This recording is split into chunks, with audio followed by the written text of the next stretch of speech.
Amen. Amen, je vous souhaite la bienvenue. Bonjour à tous, j'espère que vous allez bien.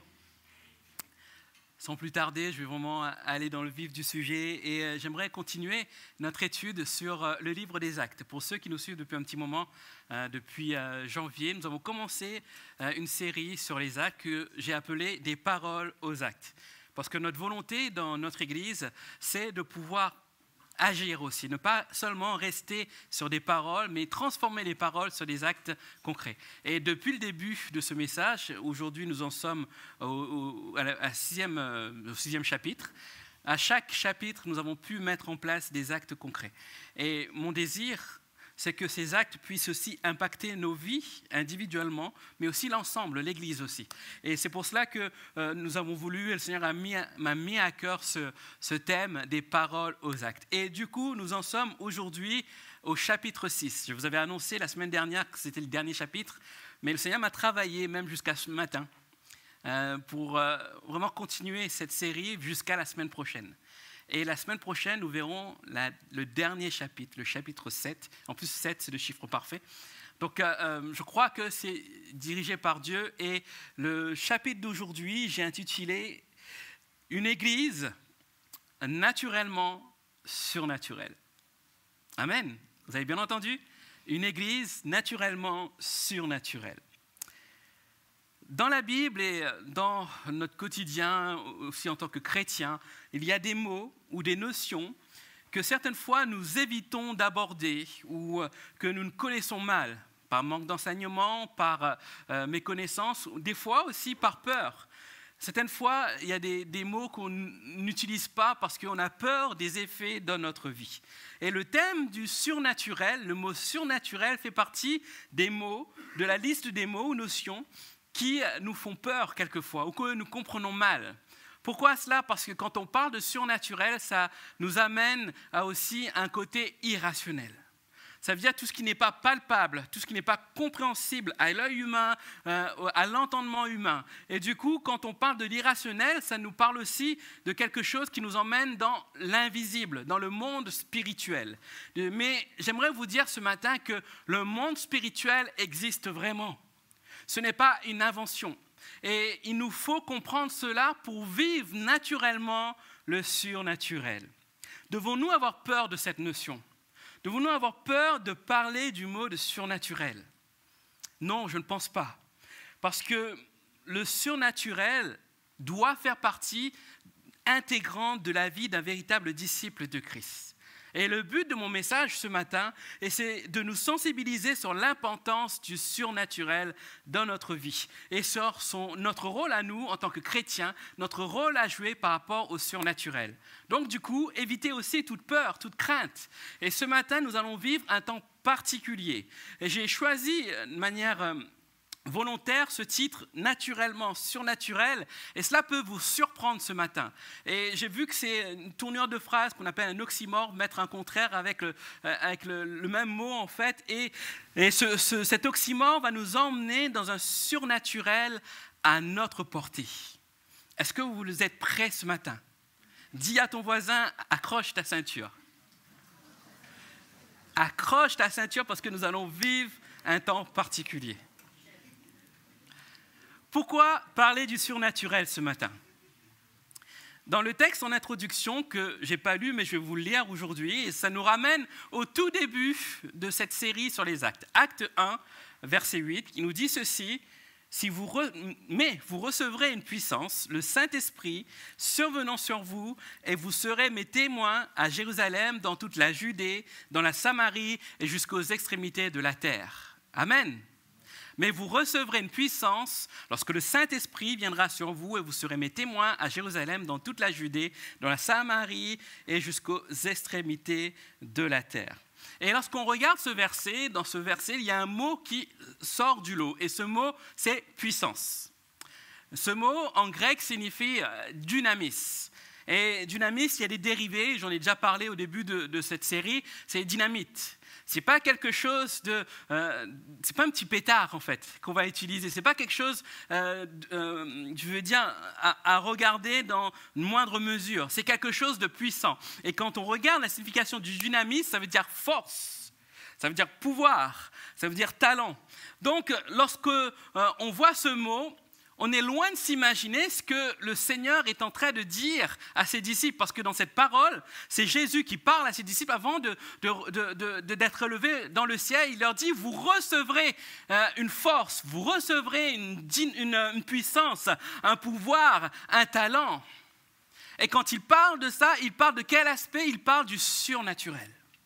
Et lorsqu'on pense à ce mot dynamis, on a souvent dit, moi-même le premier, que c'était sûrement la hardiesse que le Saint-Esprit va mettre dans notre vie pour pouvoir témoigner. On s'est souvent arrêté à ce côté de dynamis. Mais le texte original nous parle d'autre chose. Force, pouvoir, talent, vraiment le sens surnaturel. Ce qui est vrai, le Saint-Esprit va nous donner de la hardiesse, mais derrière, va nous donner aussi d'autres capacités. Et c'est ce que nous allons voir ce matin.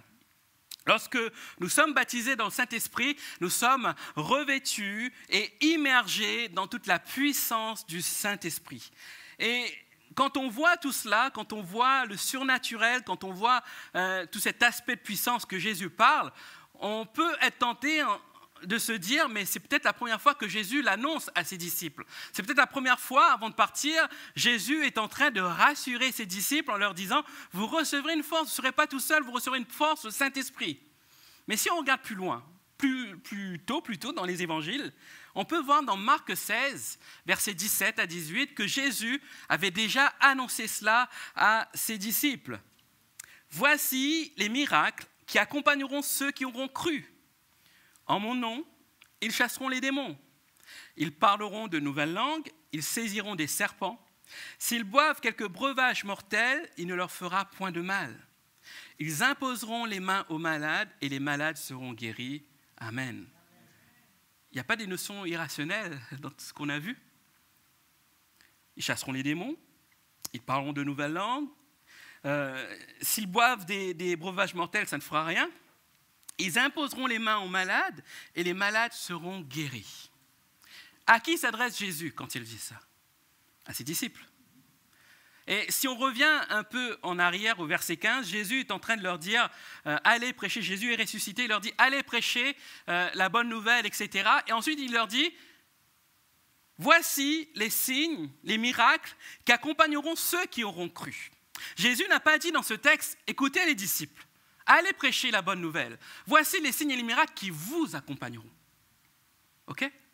Il n'a pas dit, vous, disciples, vous qui avez vu la résurrection, voici ce qui vous accompagnera en fait. Il est en train de dire, voici les signes, les miracles qui accompagneront ceux qui auront cru. Qui sont ceux qui auront cru? C'est nous. C'est nous. Amen. C'est nous.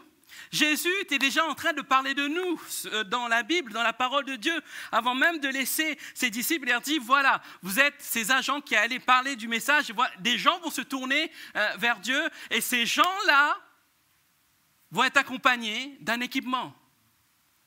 Le Saint-Esprit va les revêtir et derrière, ils vont pouvoir toucher au surnaturel. Et ce qu'on peut voir, c'est que Jésus est en train vraiment de parler de cet acte qui accompagne chaque croyant. Et ici, dans le mot « accompagner », dans le grec même, ça va encore plus loin qu'un simple accompagnement d'un bout. Parce quand on parle d'accompagnement, on ne sait pas la durée de l'accompagnement. Ça peut être court, ça peut être long. Et là, dans le texte original, quand il parle d'accompagnement, il veut dire suivre quelqu'un pour être toujours à ses côtés. Voici les miracles qui vont suivre les croyants pour être toujours à ses côtés. Est-ce que vous m'avez bien compris ce matin? Voici les miracles qui vont nous accompagner jusqu'à la fin de nos vies. Donc, ma question, pourquoi il n'y a pas de miracle?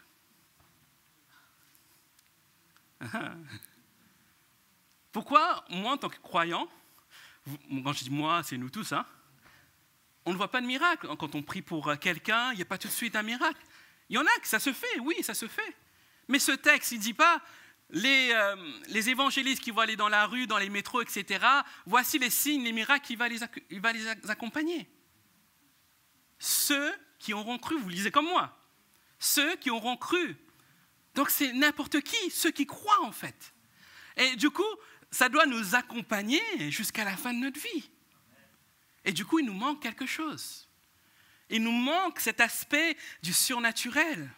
Et c'est une réalité que nous devons comprendre et saisir et voir comment nous pouvons l'appliquer dans notre vie.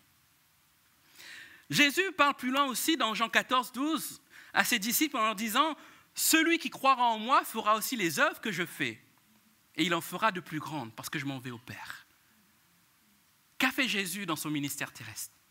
Ressusciter Lazare, il guérit le boiteux, le paralytique, celui qui était aveugle, multiplier les pains. C'est seulement ce qui est écrit dans les évangiles. Je pense qu'il y a d'autres miracles qu'il a accomplis, d'accord? Mais là, dans le texte, il dit, vous ferez non seulement ce que j'ai fait, mais encore de plus grand. Waouh! Waouh! Dieu attend de nous de vivre un surnaturel qui nous dépasse. Amen, il n'y a qu'une seule personne qui est consciente.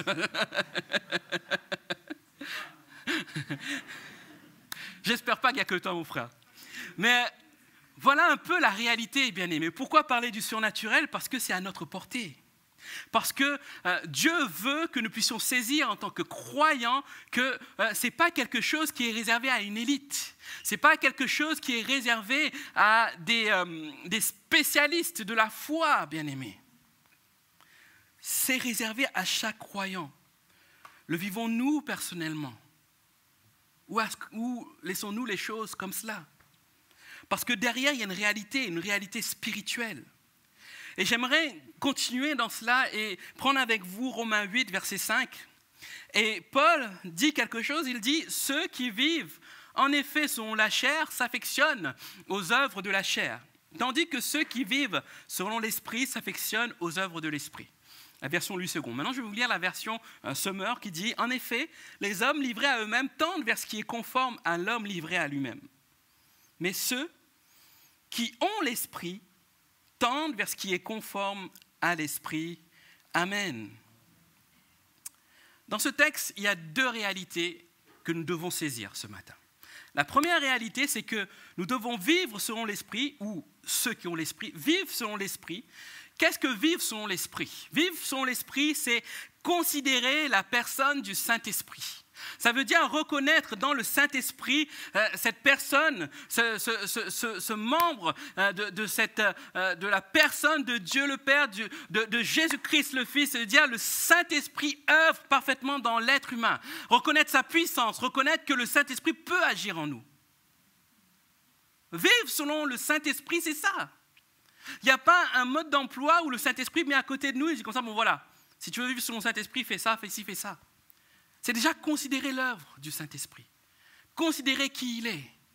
Et nous sommes j'ai commencé les cours de disciples avec être disciple et on va bientôt arriver à la personne du Saint-Esprit. Et on va voir que le Saint-Esprit est une personne, et je ne veux pas non plus brûler les étapes pour ceux qui n'ont pas encore lu ce chapitre, mais juste pour vous dire que nous devons considérer la personne du Saint-Esprit comme aussi un agent aussi de la puissance de Dieu.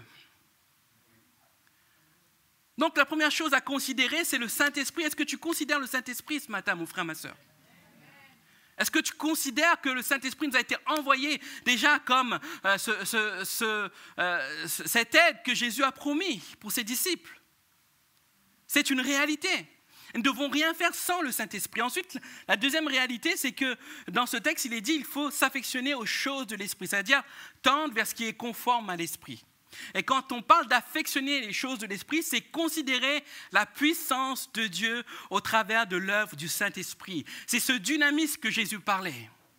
Lorsque considère le Saint-Esprit, on considère aussi que le Saint-Esprit agit avec puissance.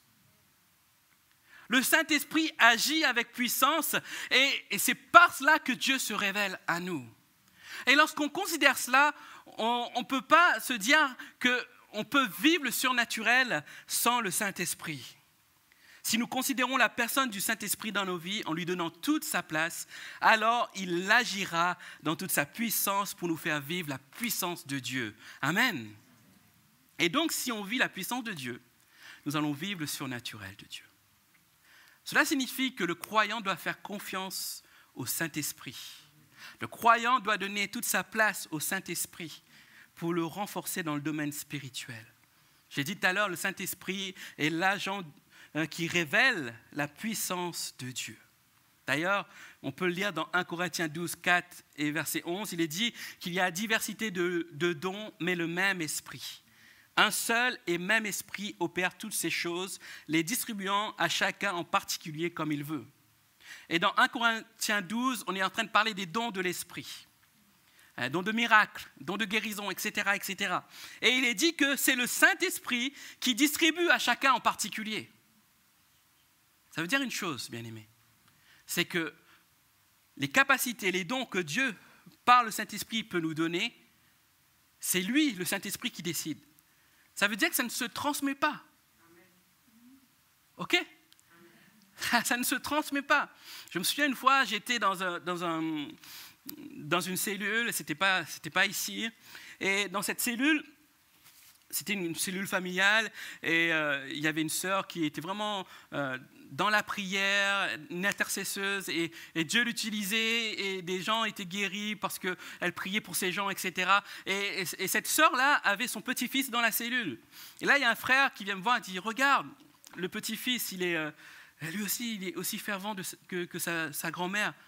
Et il a reçu le don de sa grand-mère. » Je lui dis « Non, ça ne se passe pas comme ça avec Dieu. » Avec le diable, oui. Les mauvais dons, les dons qui rend esclaves les gens, oui, le diable transmet. Mais le texte nous dit quoi ? Il dit c'est le Saint-Esprit qui confère à chacun. Ça veut dire c'est lui qui donne, c'est lui qui peut reprendre aussi. Ça veut dire que derrière, nous devons nous dire que Dieu n'attend pas de nous que nous soyons des Superman de la foi. Il n'attend pas des gens, des femmes, ou des Wonder Woman, hein. Excusez-moi les femmes. Hein. Dieu nous utilise par le Saint-Esprit quand il veut, à qui il veut et comment il veut. C'est lui qui confère tout cela. Donc, si on voit tout cela, donc, il n'y a pas de transmission de dons d'un croyant à l'autre. Et c'est le Saint-Esprit qui va parler au croyant, qui va le convaincre, lui donner sa stratégie pour qu'il l'utilise puissamment.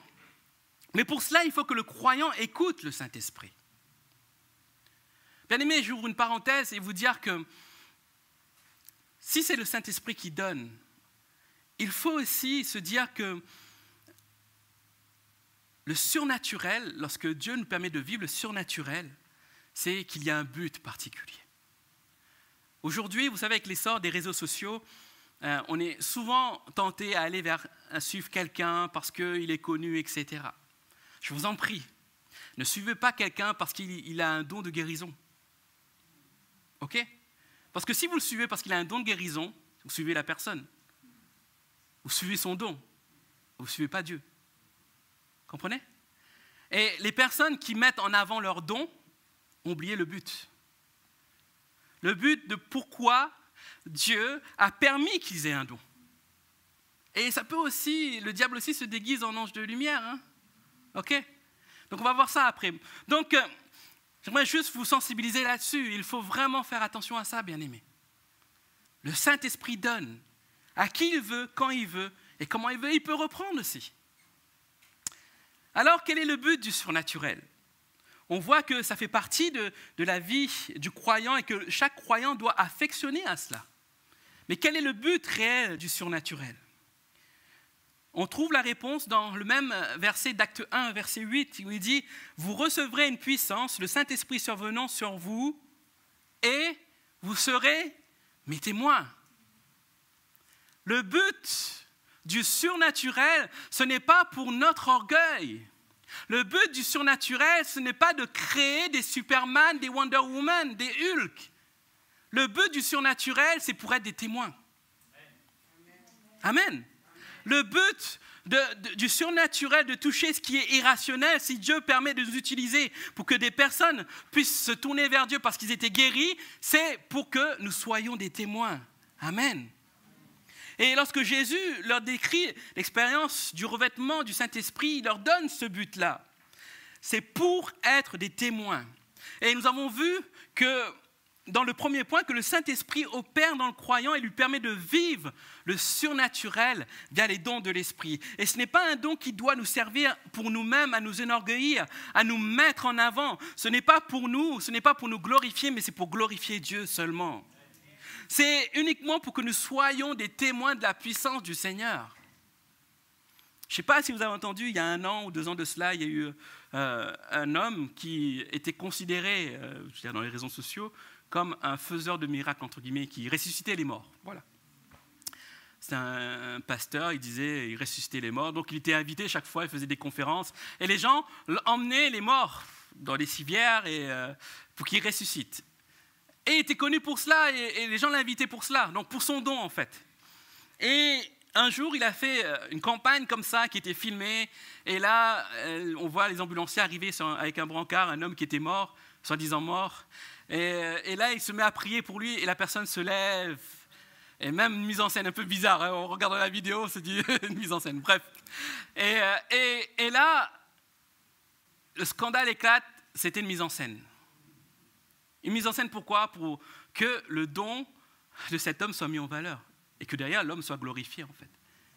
J'ai appris plus tard que l'homme qui faisait semblant d'être mort, il est mort aussi. On se moque pas du Saint-Esprit. On ne se moque pas du Saint-Esprit. Et pourquoi je vous parle de cela, c'est que derrière, le but du surnaturel, ce n'est pas pour nous glorifier. C'est pour ça que je vous ai fait un avertissement tout à l'heure en disant, ne suivez pas des hommes ou des femmes aussi, hein, qui mettent en avant leurs dons. Parce que ce n'est pas le but. Le but derrière, c'est que Christ soit glorifié.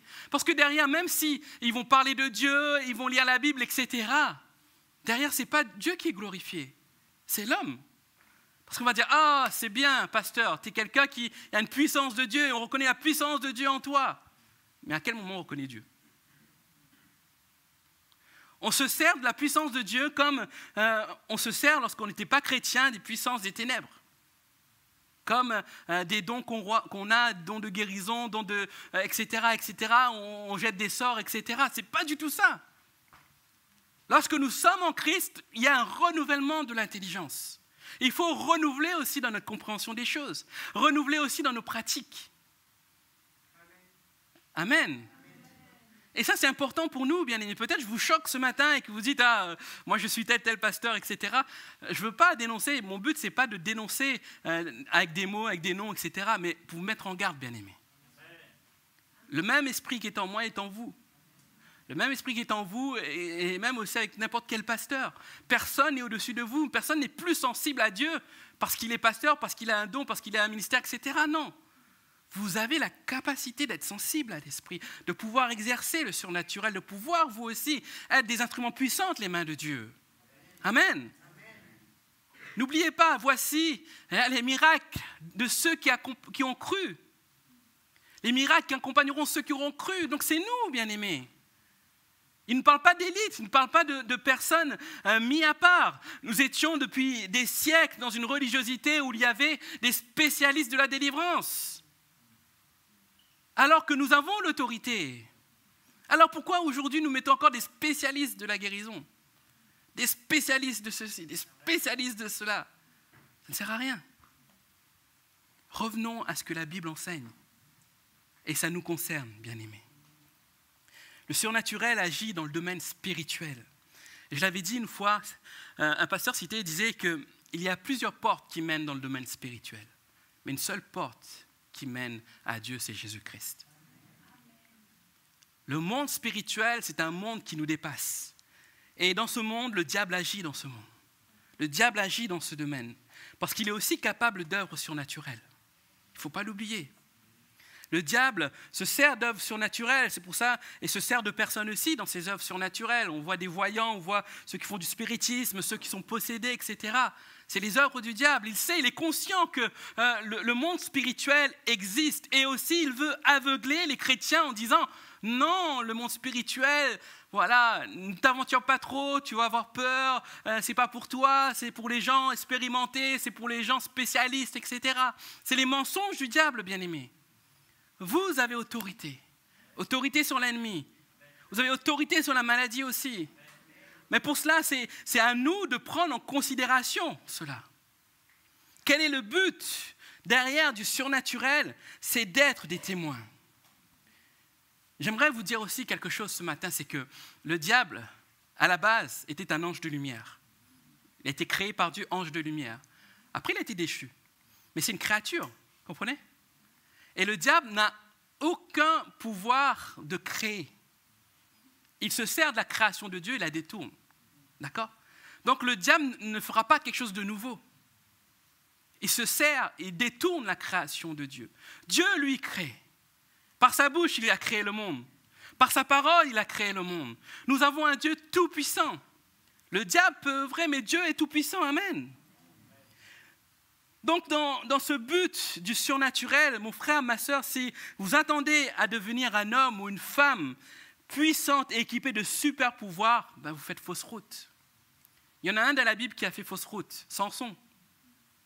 Quand on voit l'histoire de Samson, ben il a utilisé ses pectoraux. Il a déchiré des lions, etc., avec ses mains. Mais c'est Dieu qui avait conféré ce pouvoir. Mais cet homme n'a pas considéré d'où venait ce pouvoir. Et il s'est laissé détourner. Et quand on voit dans la vie de Samson, à 2 reprises, il a prié le Seigneur, il s'est tourné vers Dieu. À un moment donné, c'était non pas pour glorifier Dieu, mais pour faire des reproches à Dieu. Et ensuite, c'était à la fin de sa vie, alors qu'il était avec ses ennemis. Dieu a entendu sa prière, il a pu briser les murs, etc., et tout s'est écroulé. Mais cet homme, avec ses super pouvoirs, n'est jamais revenu sur la base, le but aussi de pourquoi Dieu lui a donné ça. Certes, il faisait quelque chose de bien, parce qu'il chassait les ennemis d'Israël. Mais Dieu attendait de lui plus que ça, qu'il reconnaisse qui est son Dieu. Et si aujourd'hui, vous souhaitez devenir des Samsons, ben vous faites fausse route derrière. Le but du surnaturel, c'est d'être des témoins. Des témoins.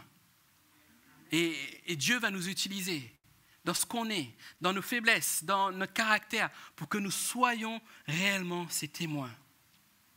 Être des témoins pour glorifier le Seigneur. D'ailleurs, lorsqu'on voit dans les Actes, le premier miracle que les disciples, les apôtres vont faire après la Pentecôte, c'est dans Acte 3. Vous pouvez le lire avec moi.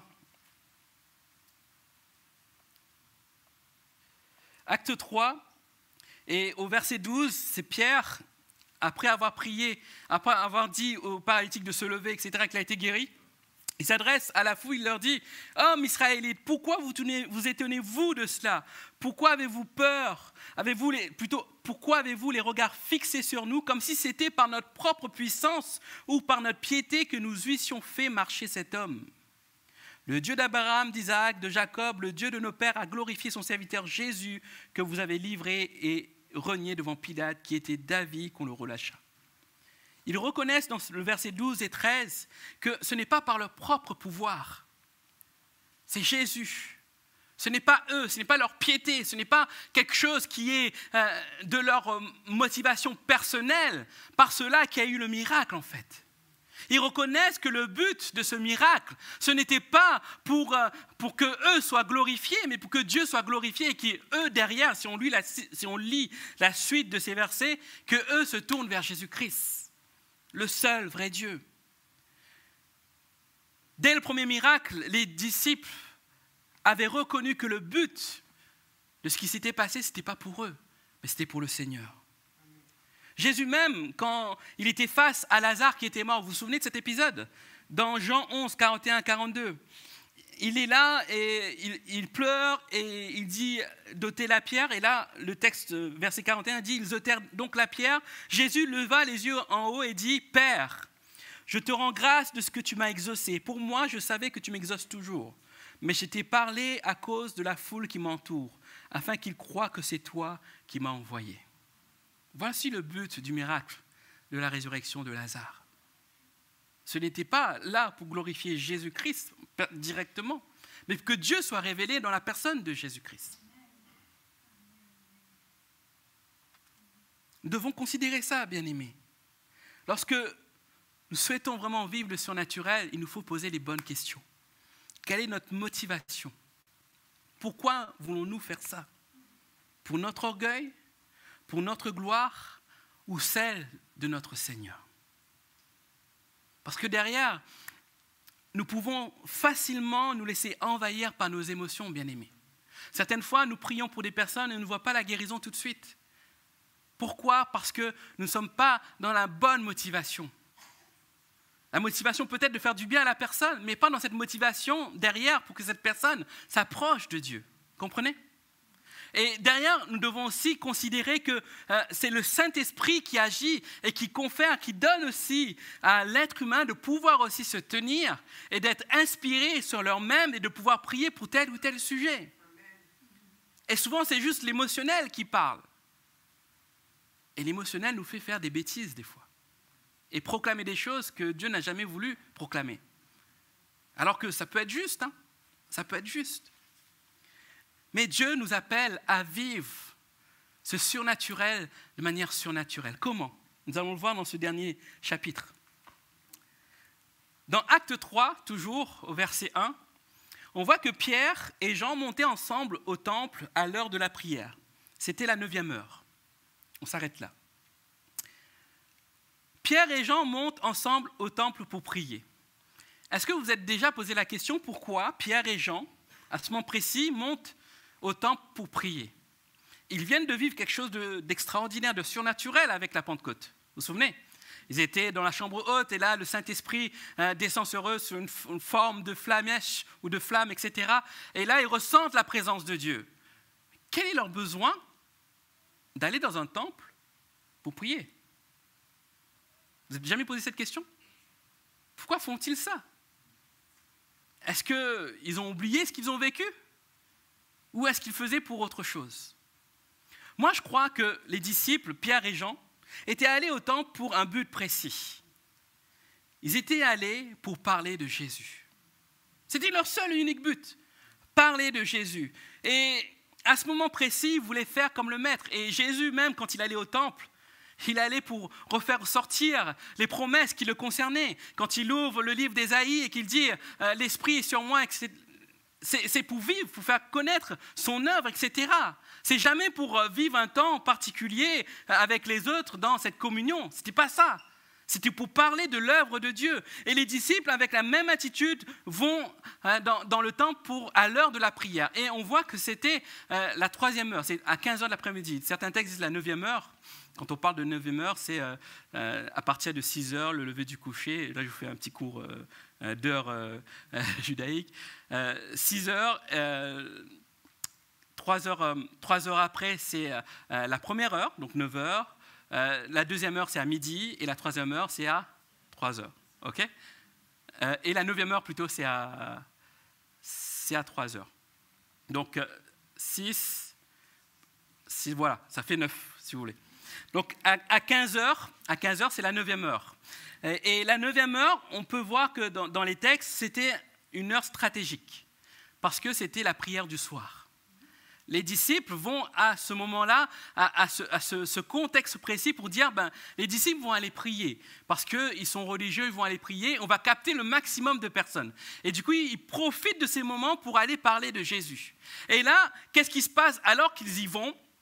Le Saint-Esprit les arrête sur un paralytique. Cet homme qui est assis devant la porte, la belle. Et il est dit dans ce texte, cet homme-là était boiteux de naissance et tous les jours on l'installait là. Et les disciples tous les jours passaient devant, le voyaient cet homme. Mais jamais n'ont pensé à cet homme-là. Mais qu'est-ce qui s'est passé dans la tête des disciples? C'est que les disciples avaient un cœur disposé à la puissance de Dieu. Ils voulaient quoi? Ils voulaient, premièrement, parler de Jésus. Alors, leur but, c'est d'aller parler de Jésus. Alors qu'ils vont parler de Jésus, qu'ils sont zélés, ils se disent, là, voilà, on va accomplir la mission que Jésus nous a donnée, prêcher la bonne nouvelle. On va y aller. Et Pierre voit Jean, et Jean dit, on y va, allez, on y va, on va parler de Jésus. Et là, alors qu'ils sont en chemin, et qu'ils voient cet homme, ça fait des années, peut-être qu'ils passent, qu'ils voient cet homme-là, le Saint-Esprit leur parle.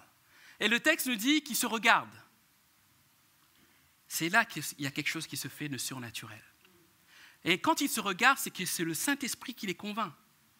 Les convainc des directives qu'il faut faire maintenant. Et c'est à ce moment précis que Pierre va dire comme ça, regarde, je n'ai ni or ni argent, mais au nom de Jésus-Christ, lève-toi et marche. Parce qu'ils ont été inspirés par le Saint-Esprit. Rappelez-vous le Saint-Esprit, c'est l'agent de la puissance de Dieu. C'est le Saint-Esprit qui confère les dons. C'est lui qui donne quand il veut, où il veut, à qui il veut. Et à ce moment précis, le Saint-Esprit a décidé de toucher cet homme paralytique pour que derrière, Pierre et Jean soient quoi? Des témoins. Amen. Pierre et Jean soient des témoins. Alors, oui, bien-aimés, comment vivre naturellement le surnaturel? C'est en étant naturel avec Dieu. Pierre et Jean étaient naturels. Ce qu'ils voulaient, ce n'était pas faire un miracle. Ce qu'ils voulaient, c'est parler de Jésus-Christ. Et derrière, le Saint-Esprit a accompagné cela par un miracle.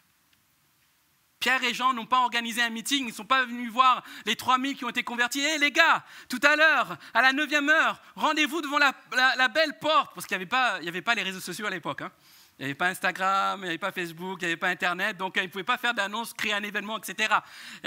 Ils pouvaient dire aux disciples qui étaient nouvellement disciples, venez, on va faire quelque chose.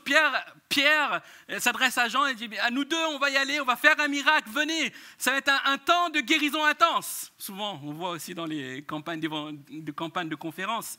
Ça va être des jours de guérison. Venez, on va faire ça. Non, ils n'étaient pas venus avec cette attitude-là.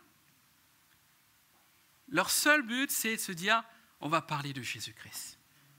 Et parce qu'ils sont partis dans ce but et qu'ils ont laissé, vous vous souvenez tout à l'heure, considérer la personne du Saint-Esprit, ils ont considéré la personne du Saint-Esprit comme celui qui révèle Dieu, la volonté de Dieu.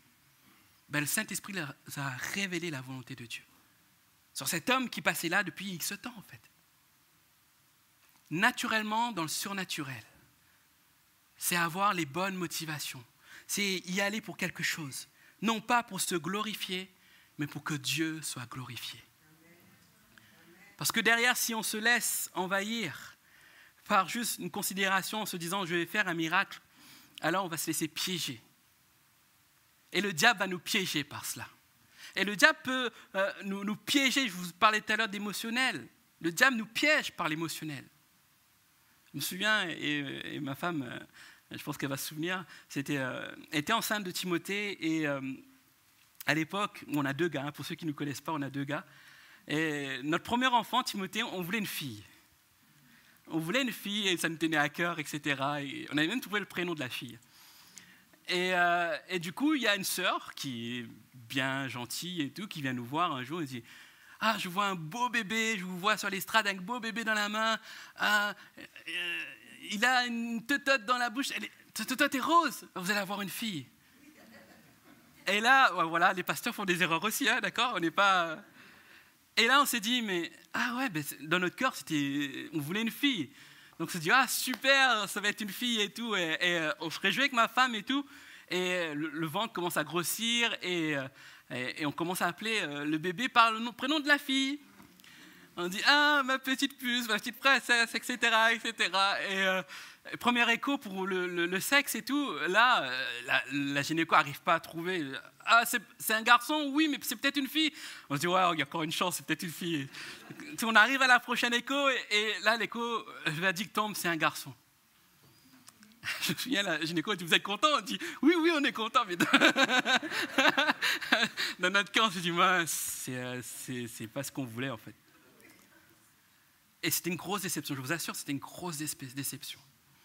Parce que derrière, on s'est laissé envahir par des émotions. On a écouté, on n'a pas cherché les convictions de Dieu par rapport, parce que les gens peuvent nous dire ce qu'ils veulent de la part de Dieu, mais il faut chercher les convictions de Dieu. Parce que sinon, on va se jeter d'un pont parce que quelqu'un nous a dit. C'est pas ça le Saint-Esprit, hein, d'accord? Il sait nous parler.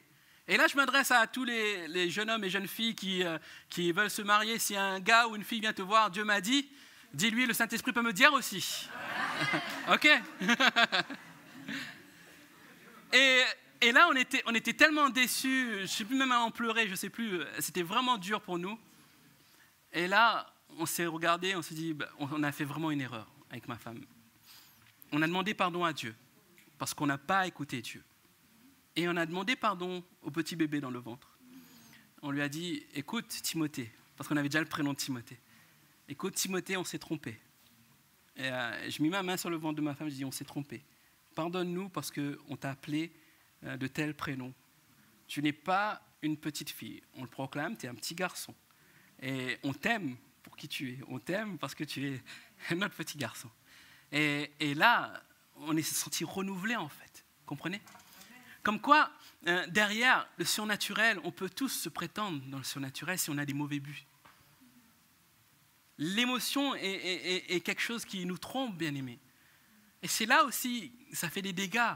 Quand il y a des fausses couches et qu'on vient voir la personne dire « Oh Dieu est un Dieu grand, il va te donner un enfant l'année prochaine à l'heure même. » Est-ce que c'est Dieu qui t'a parlé ou c'est l'émotion? Quand on aime quelqu'un et on veut toujours du bien. Mais ce n'est pas parce qu'on se dit quelque chose qui est bon, qui est vrai, que c'est Dieu qui lui a dit. Il faut que le Saint-Esprit nous confirme les choses. Et si nous voulons vivre le surnaturel naturellement, ce ne sera jamais sans le Saint-Esprit. Le Saint-Esprit, l'agent démonstratif de la puissance de Dieu. Bien-aimés, il y a vraiment une attitude à avoir par rapport à tout ça. Le surnaturel est à notre portée. Le surnaturel nous concerne. Ce n'est pas quelque chose à mettre de côté. Ce n'est pas quelque chose réservé à une élite, à des pasteurs. Nous aussi, Dieu peut nous utiliser. Et dans quel but? Dans quel but nous voulons que Dieu nous utilise? Pour notre propre gloire ou pour sa gloire? Pour que seulement nous soyons ses témoins. Moi, je prie le Seigneur pour qu'il m'utilise. Vous savez, quand j'étais plus jeune, un pasteur m'a dit comme ça, ça m'a fait bizarre, je vous révèle quelque chose, et il m'a dit, montre-moi tes mains, et il me dit, Dieu me dit que tu imposeras les mains aux malades et tu seront guéris. Je dis, waouh, je regardais mes mains, je ne voulais plus laver mes mains, à l'époque, bon j'avais 16 ans, hein. et je me dis, Seigneur, mais comment utiliser ça en fait?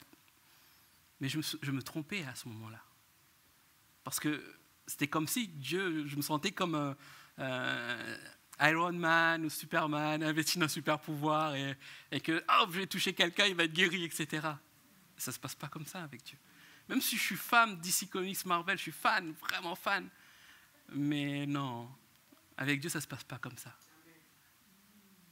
Si on vous convainc que telle ou telle personne a un don et que par cette personne que tu peux être guéri, il y a une erreur quelque part.